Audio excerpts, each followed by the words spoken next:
ఈరోజు అత్యంత శక్తిమైన పౌర్ణమి కదండి, లక్ష్మీదేవికి ఎంతో ఇష్టమైనది. అలాగే గురు పౌర్ణమి కాబట్టి బాబా వారికి కూడా, దత్తాత్రేయ స్వామి బాబా వారికి కూడా ఇష్టమైన రోజు గురు పౌర్ణమి.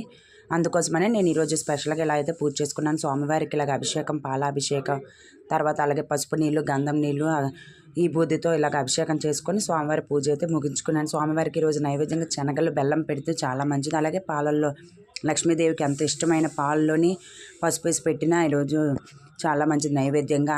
స్వామివారికి ఇలా అయితే పూజ అయితే చేసుకుని ఎప్పుడు ఎవ్రీ ఇయర్ నార్మల్గా చేసుకుంటాను, కానీ ఈరోజు ఎందుకు ఈ గురు పౌర్ణమి కొంచెం స్పెషల్గా చేసుకోవాలనిపించింది, అందుకనే చేసుకున్నాను.